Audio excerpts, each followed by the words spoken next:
देखो, इस संसार के नाम पर, संसार के यश पर, वैभव पर हम प्रभु को भूल जाते हैं।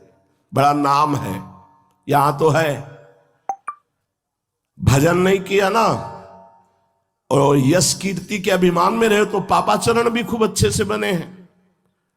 तो ऐसी जगह पहुंचोगे जहां तुम्हारा कोई नाम नहीं होगा और नरक भोगना पड़ेगा, पक्का समझो। यहां तुम्हारी जय जयकार भले हुई है पुण्य बल से, लेकिन तुमने भजन नहीं किया, भगवान का गुणगान नहीं किया, भगवान का यशगान नहीं किया, तो मन कहां रहेगा? अपने यश अभिमान में। तो क्या चेष्टाएं होंगी? रुपये के द्वारा, सम्मान के द्वारा, यश के द्वारा भोगों को भोगना। परिणाम क्या बनेगा? पाप। तो यहां तो होगा आपका नाम और वहां आप जाओगे नरक, पक्की बात समझ लो। इसीलिए हर समय उपासक को एक एक वृत्ति पर ध्यान रखना है कि प्रभु से विमुख वृत्ति न जाए। जैसे कल कोई आए थे तो उनको आखिरी बात यही कही थी, मरोगे। हमारे पास ये टेबलेट है एक, जो तुम्हारे ऐसे चेतना लाता है, यहां होश दे के ऑपरेशन होता है। जहां ये टेबलेट खवाया मरोगे, मरना है ना? हाँ, क्या है तुम्हारे पास? यहां का मेडल, यहां का रुपया, यहां का नाम, यहां का जय घोष यहीं रह जाएगा। और इसके बाद जो तुमने खान पान में पापाचरण किया, जो शरीर के भोगों में पापाचरण किया, उसका परिणाम तुम्हें नरक में भोगना पड़ेगा। इसलिए राधा राधा बोलो। अगर राधा राधा बोलोगे तो अभी उपाय है, बच जाओगे, नहीं तो कुछ नहीं। ऐसे ऐसे महाबली मृत्युलोक में हुए हैं कि भुजा ऐसे ठोक दी तो लोकपाल के लोकपाल लोक खाली हो गए। इसलिए यहां कोई अभिमान नहीं। एक एक वृत्ति में राधा राधा राधा राधा मान लो हमारी प्रार्थना। यहां का यश कीर्ति, देवराज इंद्र से अजगर बन रहा है। यहां का कौन सा पद है मृत्यु लोक का कि तुम्हें विमान में बैठाल के वैकुंठ भेज देगा?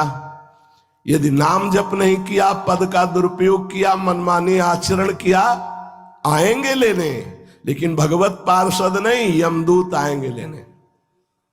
अय प्रेम पात्र उपासक, अपने चित्त की गतिविधि पर दृष्टि रखो। जब तक भगवदाकार ना हो जाए तब तक उदास होते हुए अपने चित्त का निरीक्षण करते रहो। ये बाहरी व्यवहार में नहीं फंसना चाहिए। शरीर धर्म से ऊपर उठो तो कोई एक अद्भुत परमानंद है जिसकी प्राप्ति के लिए ये जीवन मिला है। ये सब व्यवहार, या मैं तू मेरा तेरा, इसी का नाम माया है। मैं और मोर तोर तय माया, इसी झगड़े में पूरा जन्म चला जाता है। सच्चाई पे चलो।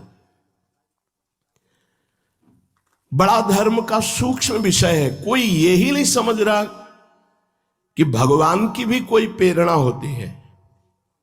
ऐसा नहीं, ऐसा नहीं, ऐसा। अरे हो ही सोई जो राम रचि राखा। भगवान शिव की जब सती जी को खूब समझ, हम समझाकर संसार का उद्धार कर देंगे। किससे? बोले हमारी बुद्धि है। तो तुम्हारी बुद्धि की बात नहीं कह रहे, जो सबकी बुद्धि में बैठी उनकी बात कह रहे। या देवी सर्वभूतेषु बुद्धि रूपेण संस्थिता। अम्मा सबकी बुद्धि में बैठी है, जगदम्बा। या देवी सर्वभूतेषु बुद्धि रूपेण संस्थिता। और ज्ञान समुद्र भगवान शिव समझा रहे हैं, जय सच्चिदानंद परम धाम है। वो कहते अगर परम धाम है तो हे खग, हे मृग, हे मधुकर श्रेणी काहे को पूछ रहे हैं? और यदि परम धाम सच्चिदानंद नहीं तो हे शिव आप क्यों प्रणाम कर रहे हैं? बहुत समझाया, अंबा की बुद्धि काम नहीं की। समझाने वाले शिव, और जिसको समझाया जा रहा है वो सबकी बुद्धि की अधिष्ठात्री देवी। यहां हम ठेका लेते हैं, हम सबको समझा देंगे।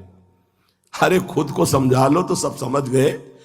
अपनी बुद्धि ठीक कर लो तो सब ठीक हो गया। अपना भजन बना लो, सबका भजन बन जाएगा। हमारे सिद्धांत को समझो। यहां परमानंद आ गया तो परमानंद की बाढ़ दिखाई देगी। यहां परमानंद नहीं तो परमानंद में भी दोष दिखाई देगा। इत्र की शीशी फोड़ दो, पूरा माहौल सुगंधित हो जाएगा। एक एक के घ्राणेंद्री में सुगंध पहुंचाने की जरूरत नहीं होगी। और यहां परमानंद का प्रादुर्भाव हो गया तो त्रिभुवन में परमानंद तुम्हें अनुभव में आएगा। जो छू जाएगा वो परमानंद में डूब जाएगा। तब भगवान शिव क्या बोले, तुम्हारे हृदय में बड़ा संदेह, जाओ परीक्षा ले जाके। और फिर हो ही सोई जो राम रचि राखा, को करी तर्क बढ़ावे शाखा, वस कई जपन लगे हरिनामा। तो ये बात पकड़ ली, हम धर्म पूर्वक कर्तव्य का पालन करें, इसके बाद परिणाम जो होगा वो भगवान ने पहले ही देख रखा है। अब हमको नाम जप करना है। एक एक वृत्ति अपनी प्रभु के चरणारविंद में अर्पित करनी है भगवदाकार।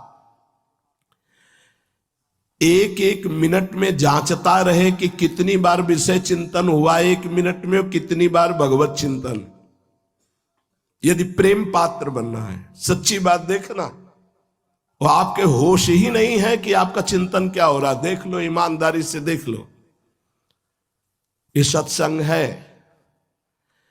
1 घंटा निकल गया, कितनी बार नाम जप किया, कितनी बार विषय चिंतन हुआ, निर्णय निकालो। यह आज्ञा कर रहे हैं प्रेम पात्र बनना है, तो एक एक मिनट में आप अपनी जांच करो कि 1 मिनट में कितनी बार विषय चिंतन हुआ, कितनी बार भगवत चिंतन हुआ। चित्त एक ही है। यदि ये विषयों का चिंतन करेगा तो विषयों में फंस जाएगा, प्रभु का चिंतन करेगा तो प्रभु में फंस जाएगा। ये बहुत ध्यान का विषय है, बहुत गंभीर विषय है, ये आंतरिक साधना का विषय है।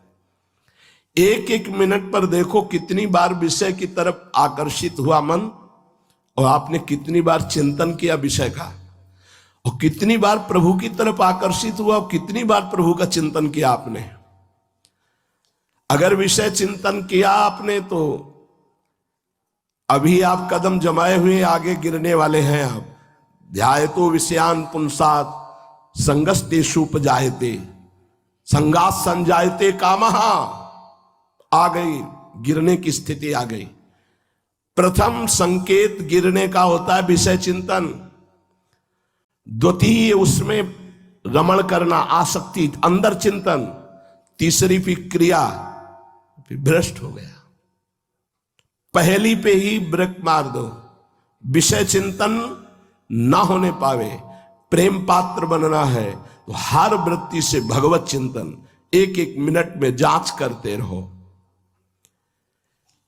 जो उपासक है वो अपने प्रेमास्पद प्रभु के सिवा ना कुछ देखना चाहता है, ना सुनना चाहता है, ना बोलना चाहता है।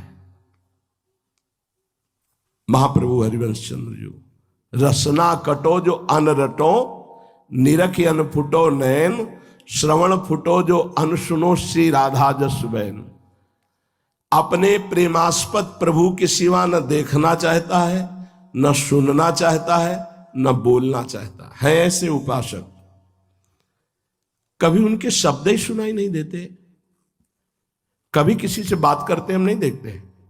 बड़ा हृदय संतुष्ट होता है कि धन्य है, बढ़िया जीवन है।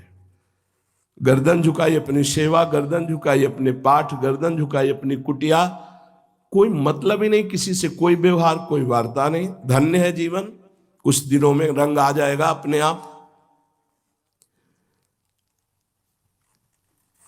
इन नयनों का यही विशेष।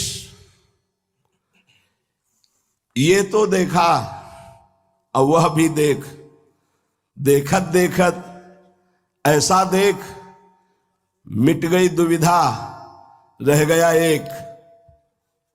इन नयनों की यही विशेष। ये भी देखा, देख लिया स्त्री पुरुष जड़ चैतन्य। अब इसके रचयिता को देख, और देखत देखत ऐसा देख कि सब मिट गई दुविधा, रह गया एक। जित देखूं तित श्याममयी। प्रेम मगन गद गद गिरा, कढ़े न मुखते बात, नारायण महबूब बिनु और न कछु सुहात। नारायण स्वामी कह रहे,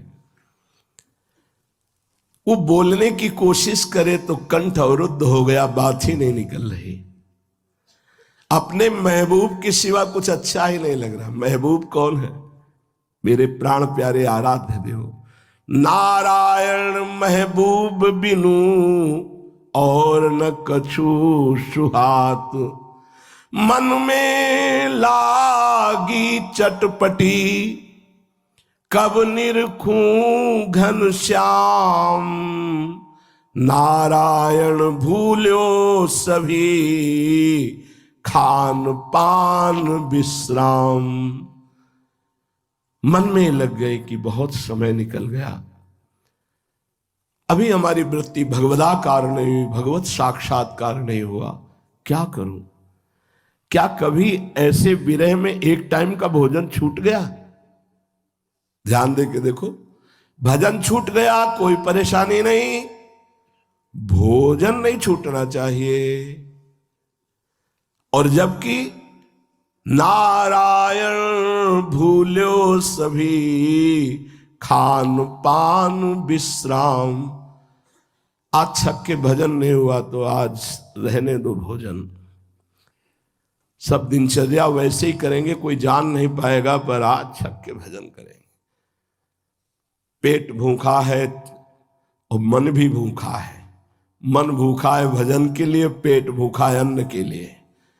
अब अन्न तो बहुत दिन दिया, आज भजन करके देखते हैं।